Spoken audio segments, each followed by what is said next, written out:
Start. खबर fast हमेशा से उन लोगों को सामने लाता है जिन्होंने समाज के लिए, अपने देश के लिए बेहतर प्रयास किए हैं। आज इस खास प्रोग्राम में आप लोगों का स्वागत है और हमारे साथ हैं अलवर सरस डेयरी से जुड़े विश्राम गुजर, जिनकी राजनीतिक छवि से लेकर और मौजूदा जो कार्यशैली है अलवर में काफ़ी प्रचारित हो रही है। मिलावटखोरी के खिलाफ इन्होंने एक जंग छेड़ रखी है। तो सबसे पहले इस कार्यक्रम में इनका स्वागत है और सबसे पहले जानते हैं कि आखिर राजनीति में और इस तरह के कार्य को लेकर इनका रुझान कब पैदा हुआ, बताएं सर। मैं मेरी माताजी भी सरपंच रही है, मेरे पिताजी प्रधान रहे हैं, लगभग 10 साल मेरी माताजी सरपंच रही है। मेरे पिताजी शुरू से ही समाज सेवा करते थे और उनको देख देख कर मुझे, जब मैं पढ़ता था तब भी ये लगता था कि पिताजी जो लोगों की सेवा करते हैं सुबह से और शाम तक, उससे मुझे प्रेरणा मिली कि यार कहीं ना कहीं लोगों की पिताजी सेवा करते तो उनको बड़ा सुकून मिलता था जी। और वो खुश होते थे जब वो लोग उनका काम कर देते थे। पिताजी अभी भी, पिताजी जैसे जिन लोगों का काम कर देते हैं अभी भी, और जब वो चले जाते हैं ना तो वो मन ही मन में बड़े खुश होते हैं कि यार मैंने अच्छा काम किया है। जी।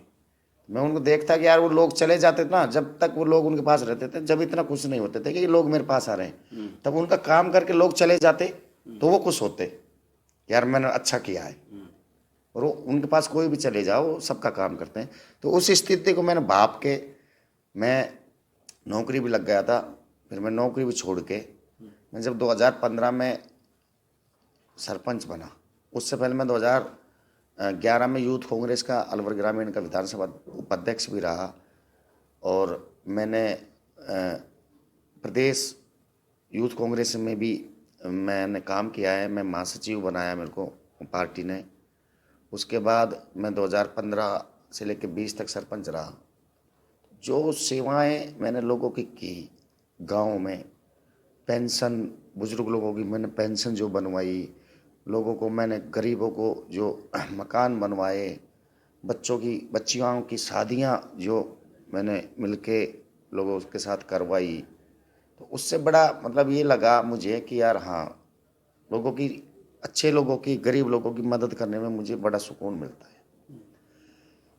उसके बाद मैं इस डेयरी में चेयरमैन जैसे ही बना तो मुझे लग रहा था कि इस डेयरी को, इस ज़िले में दूध माफिया, मिलावटी खोर बहुत पनप रहे हैं, तो इस पर अपन को कैसे रोक लगाई जाए। मैं जैसे ही बनने के दूसरे तीसरे दिन बाद से ही मैंने इस पर वर्क किया, खुद ने पीछा किया, लोगों को देखा, पहले समझा कि क्या हो रहा है क्या नहीं हो रहा, एक एक चीज़ को समझ के फिर उन लोगों पर मैंने कार्रवाई करना स्टार्ट किया। कार्रवाई की मैंने, लगभग 20,000 से ज़्यादा मिलावटी दूध नष्ट किया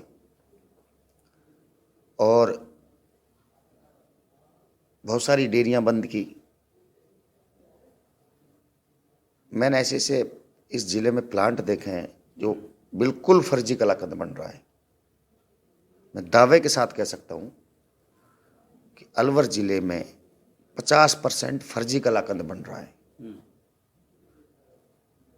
और ये कलाकंद एनसीआर में जाता है।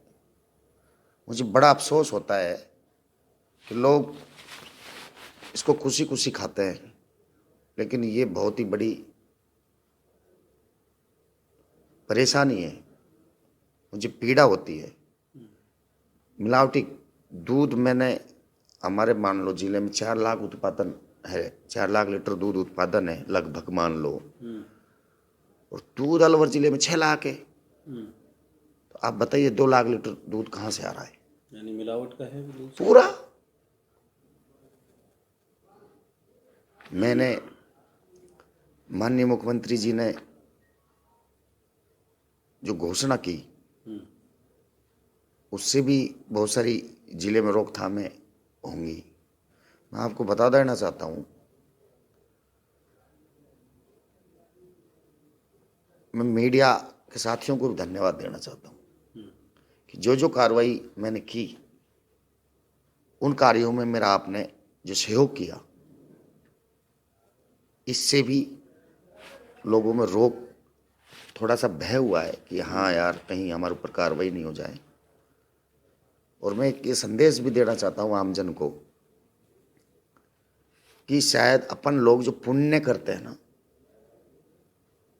कि ये पुण्य कर दो, ये गायों को ये खिला दो, ये सवा मानी कर दो, ये कर दो, उसकी बजाय आप इन मिलावटी खोरों को, दूषित दूध पिलाने वालों को, दूषित पदार्थ खिलाने वालों पर अगर आप और सब मिलकर इस रोक लगा दें तो इससे बड़ा मुझे नहीं लगता कि कोई पुण्य का कार्य होगा। चलिए, ये तो बात हुई कि आपने अब तक क्या प्रयास करा। आपने मुख्यमंत्री की तरह, जिस तरह मुख्यमंत्री ने कहा कि हम 51,000 रुपये देंगे मिलावटखोर की जानकारी देने वालों को लेकर, आपने भी कहा कि हम 5100 रुपये देंगे मिलावटखोरी की। ये बेहतर प्रयास रहा आपका। तो आप राजनीति से जुड़े रहे, कई बार ऐसा भी देखने को मिलता होगा कि राजनीति से जुड़ा हो कई बार उन लोगों के लिए दबाव का भी काम बनता है कि जो मिलावटखोर हैं वो राजनीतिक प्रेशर भी डालते होंगे। बहुत बार इस तरह की भी बात आई होगी आपके आगे। तो आपको लगता है कि रुकावटें भी बहुत हैं? रुकावटें, जिन जिन लोगों के खिलाफ मैंने कार्रवाई की जी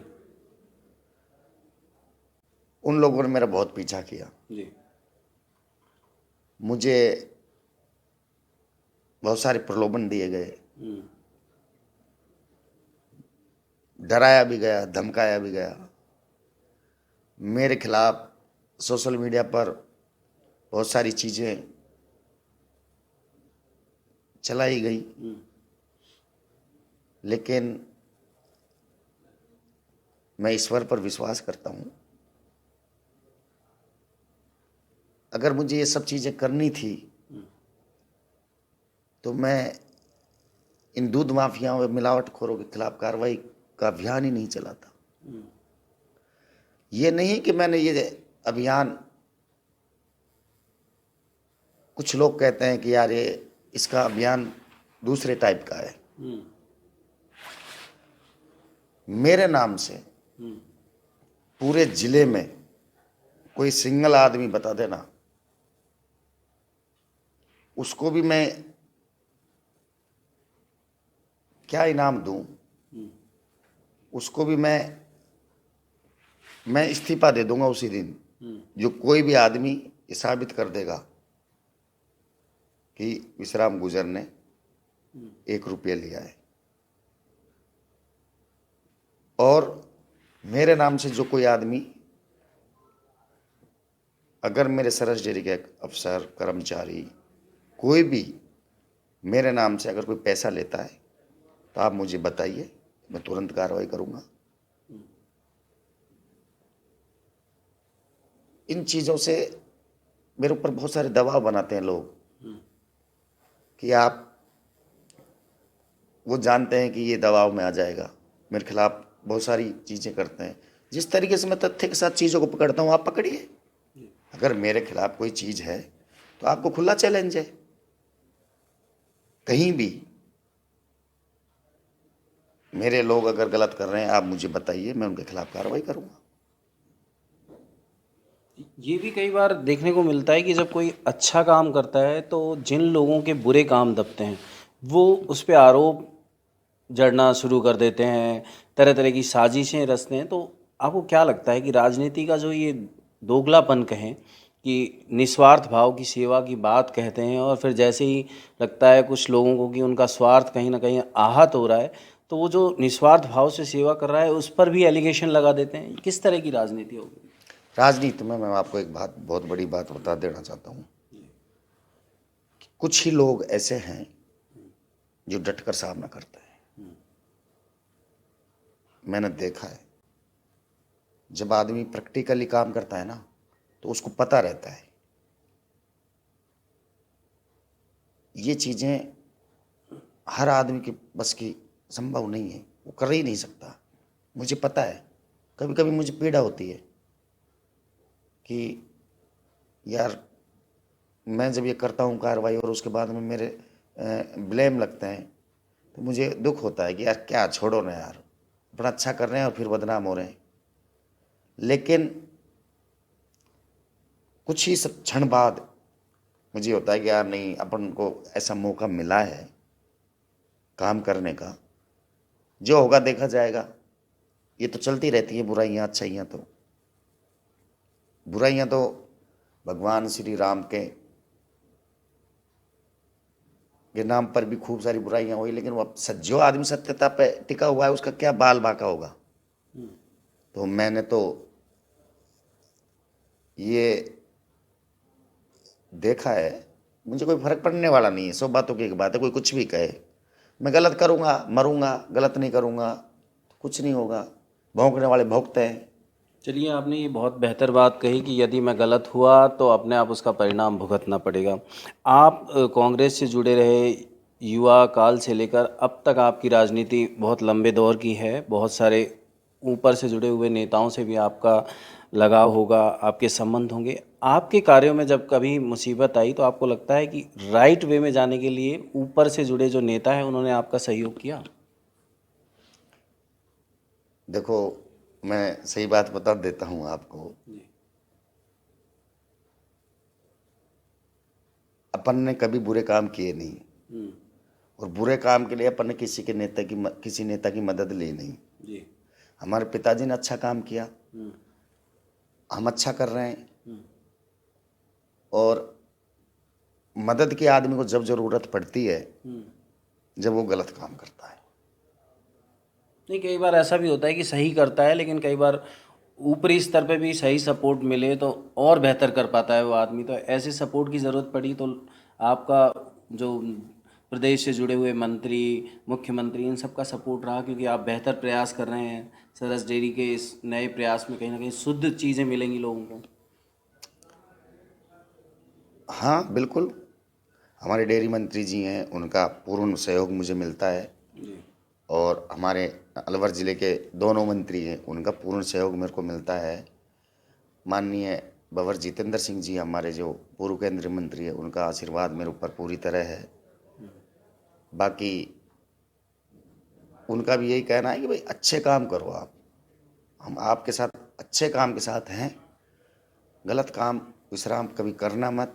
आप इस जहाँ बैठे हो वहाँ आप ऐसे अच्छे गरीब लोगों की, किसानों की मदद करो, तो आपको ये लगे कि हाँ मैं अच्छा कर रहा हूँ। आदमी खुद भी तो महसूस करता है कि मैं अच्छा कर रहा हूँ या बुरा कर रहा हूँ। अच्छा, आप ग्रामीण क्षेत्र से हैं, किसानों की बात करिए आपने, तो ये जो आपका दूध से जुड़ा व्यवसाय है, ये भी दूध उत्पादन भी किसानों के एक पूरे परिवार से जुड़ा रहता है। किसानों के लिए क्या बेहतर इसमें आप लक्ष्य तय कर रहे हैं, क्या रहेगा उनको भी? मैंने किसानों के लिए, जब मैं चेयरमैन बना, जी 10 रुपये लीटर दूध महंगा खरीदा। जी। मैं आपके संज्ञान में बता देना चाहता हूँ, मैंने पिछले 3-4 महीनों में 9 करोड़ रुपये सीधे किसानों को दिया है।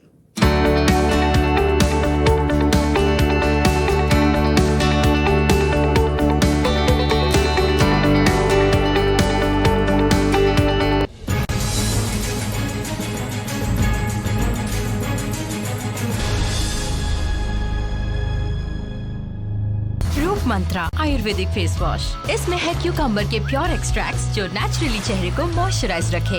ये कोई कॉस्मेटिक नहीं, आयुर्वेदिक औषधि। क्या आप दुबले पतले कमजोर हैं, आपकी सेहत नहीं बनती, भूख कम लगती है, वजन नहीं बढ़ता? दरअसल मेन बात खाना पीना खाना नहीं है, मेन बात है खाया पिया लगना। और अगर खाया पिया लगेगा ही नहीं तो आपकी सेहत बनेगी कैसे? इसलिए हमारी संस्था सन्यासी आयुर्वेदा ने एक ऐसी दवा का निर्माण किया है जो कि आपके लिवर सिस्टम को, आपके पाचन तंत्र को दुरुस्त करने का काम करती है, ताकि आप जो भी खाएं उसका पूरे का पूरा निचोड़ आपके शरीर को लगे, आपकी भूख बढ़े, खाया पिया सही से लगे, नया खून बने, हड्डियों में जान आए, चेहरे पर नूर, लालिमा, रौनक आए और आप मोटे, तगड़े, खूबसूरत पर्सनैलिटी के मालिक बन जाएं। 100% आयुर्वेदिक दवा होती है, इसका शरीर पर कोई भी साइड इफेक्ट, कोई भी नुकसान या दुष्प्रभाव नहीं होता। लड़के लड़कियां दोनों इसका इस्तेमाल कर सकते हैं और पहले 15 दिन के अंदर ही आपको इसका असर महसूस हो जाएगा। सिर्फ 699 रुपए की पूरे 1 महीने की दवा होती है और आप इसे घर बैठे 011-45454545 पर फोन करके दवा मंगवा सकते हैं। अपनाएं आयुर्वेदिक रूप मंत्रा। इसमें है क्यूकम्बर के प्योर एक्सट्रैक्ट्स जो नेचुरली चेहरे को मॉइस्चराइज रखे ताकि पिंपल्स और डेड स्किन जैसी प्रॉब्लम से मिले रिलीफ। रूप मंत्रा आयुर्वेदिक फेस वॉश, ये कोई कॉस्मेटिक नहीं, आयुर्वेदिक औषधि है।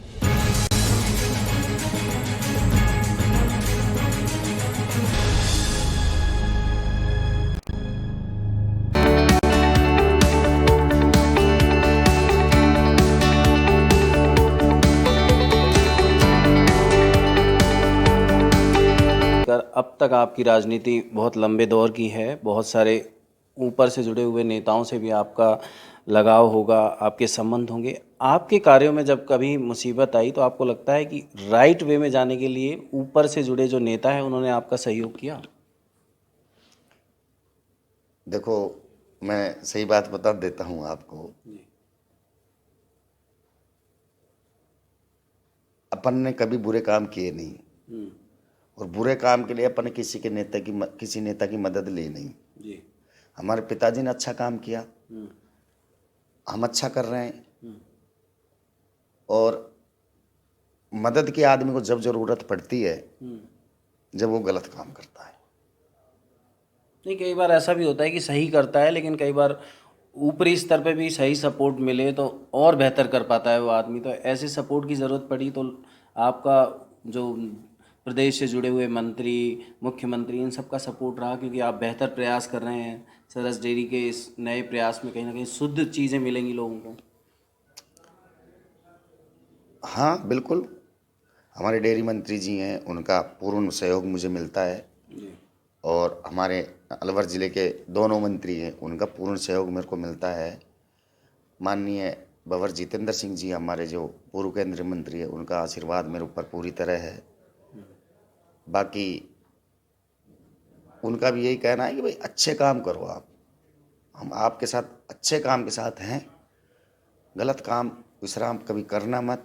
आप इस जहाँ बैठे हो वहाँ आप ऐसे अच्छे गरीब लोगों की, किसानों की मदद करो तो आपको ये लगे कि हाँ मैं अच्छा कर रहा हूँ। आदमी खुद भी तो महसूस करता है कि मैं अच्छा कर रहा हूँ या बुरा कर रहा हूँ। अच्छा, आप ग्रामीण क्षेत्र से हैं, किसानों की बात करिए आपने, तो ये जो आपका दूध से जुड़ा व्यवसाय है, ये भी दूध उत्पादन भी किसानों के एक पूरे परिवार से जुड़ा रहता है। किसानों के लिए क्या बेहतर इसमें आप लक्ष्य तय कर रहे हैं, क्या रहेगा उनको भी? मैंने किसानों के लिए, मैं चेयरमैन बना, जी 10 रुपये लीटर दूध महंगा खरीदा। जी। मैं आपके संज्ञान में बता देना चाहता हूँ, मैंने पिछले 3-4 महीनों में 9 करोड़ रुपये सीधे किसानों को दिया है। जो आज मेरी डेयरी को 9 करोड़ का लॉस है, वो मैंने दूध के रेट बढ़ाकर सीधे किसानों को दिया है, क्योंकि मुझे पता है मैं किसान का बेटा हूँ। और मैं आपको बताता हूँ कि जो लोग, जिन परिवारों से सरस डेयरी में या वो दूध बेचते हैं, मैं इस पर आप कभी ना इस चीज़ को आप चलाना, कभी आप गांव में जाओ और वहाँ किसी गांव में किसी गरीब के घर जाओ जो पशुपालक है, उसके घर जाकर उससे आप मिलो, उससे आप बातचीत करके आओ। मैं दावे के साथ कहता हूँ कि 40% परिवार जो पशुपालक हैं, उनका परिवार का खर्च दूध बेचकर वो चलाते हैं। बच्चों की फीस भरना, अब जैसे ही सर्दियाँ आ रही हैं तो उनकी टकटकी उस दूधिये पे है, हमारे सेक्रेटरी पे है कि कब वो हमें पेमेंट करेगा और कब हम अपने बच्चों को गर्म कपड़े लेके आएं, कब हमारा दूधिया दिवाली से पहले हमको पेमेंट करेगा, कब हम दिवाली की मिठाई लाएं। ये 40%, मैं दावे के साथ कह रहा हूँ, 40% किसानों की जो घर की व्यवस्थाएं हैं वो दूध बेच के वो चलाते हैं। मुझे पता है, मैं भी किसान का बेटा हूँ, मेरी माँ भी दूध बेचती थी, आज भी बेचती है, आज भी घर में भैंसें हैं हमारे, मुझे पता है। इसलिए मैंने किसानों की रेट बढ़ाकर उनको सीधा पैसा सीधा किसान के खाते में गया। मैंने रेट कम नहीं होने दी, मैं मुझे बहुत सारी समस्याओं का सामना करना पड़ा, लेकिन मैंने किसानों को हित की बातों को ध्यान में रखा। अभी किसानों को दूध फट जाता था तो उसको सरस डेयरी बिना पैसे के अलवर संघ में ले लेती थी।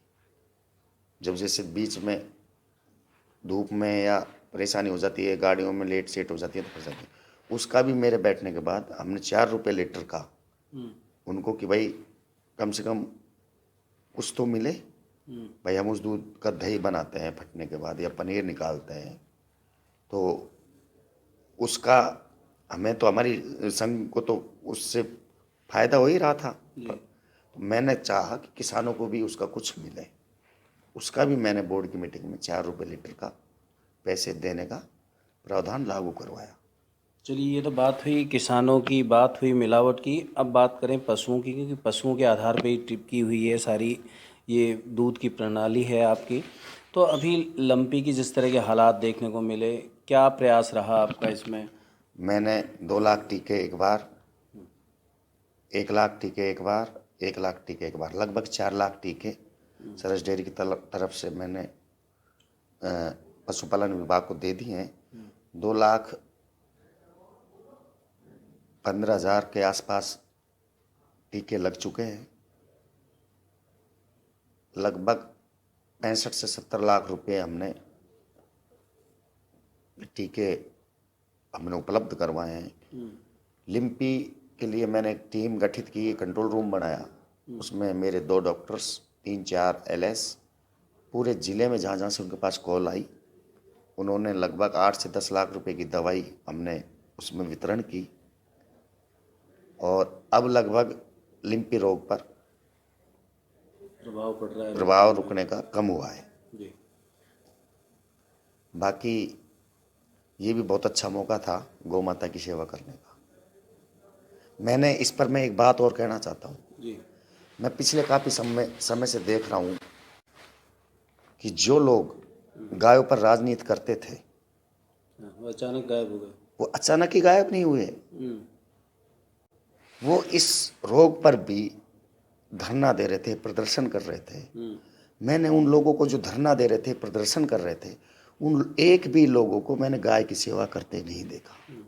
जो लोग गाय पर राजनीति कर रहे थे उन लोगों को मैंने एक भी लोगों की गाय की सेवा करते हुए, दवाई देते हुए नहीं देखा। मतलब गाय के नाम पर वोट की राजनीति, वोट इकट्ठा करना, लेकिन जब सेवा की बात हुई तो गायब हो गए। गायब हो गए। गोहत्या के नाम पर मैं आपको बताना चाह रहा हूँ, आपने भी देखा होगा, आप बताओ, आपने खुद ने भी ये देखा है कि जो लोग दल चला रहे थे जी, मेरे पास फ़ोन आते थे उन लोगों के, भाई साहब यहाँ दवाई भेज दो, यहाँ दवाई भेज दो। मैंने वहाँ समय समय पर दवाइयाँ भिजवाई हैं, मैंने खुद भी गया हूँ, देखा भी है। मैंने उन लोगों को, अगर मैं उन लोगों से कहता था ना कि मेरी टीम अगर वहाँ आ रही है आप वहाँ मिलना, तो वो लोग वहाँ मिलते नहीं थे। वैसे गौरक्षक सेवा दल, और फिर आप खुद ही बता दो ना मुझे, आप बहुत बड़े आप पत्रकार हो, आप जिले में, पूरे जिले में आप घूमते हो, आप पूरे जिले की खबरें चलाते हो। आप मुझे बताइए कि आपने कितने लोग ऐसे देखे जो गायों की सेवा करते नजर आए, जो गायों पर राजनीति करते थे? नहीं, ये बेहद यथार्थ की बात है कि जिन्होंने कहा कि हम गौ रक्षा के नाम पर ये करते हैं, वो करते हैं, जब ज़रूरत पड़ी तो कहीं ना कहीं उनकी शून्य उपस्थिति देखने को मिली। बल्कि कई NGO और आपके जैसे भामाशाह और संस्थाओं से जुड़े लोगों ने इसमें प्रयास किया, सरकार ने प्रयास किया, लेकिन जिनकी राजनीति पूरे साल चलती है गौ रक्षा के नाम पर या गौ सेवा के नाम पर, वो कहीं ना कहीं गायब मिले, इसमें कोई दो राय नहीं है। मैं जब विधानसभा का घेराव हुआ जी जब विधानसभा का घेराव हुआ जी, तो पूरे राजस्थान के लोग विधानसभा का घेराव करने गए। मुझे लगता है उस घेराव में लाखों रुपए खर्च हुए होंगे। जी, अगर वो लाखों रुपये अपने अपने जिले में वो कार्यकर्ता, वो जो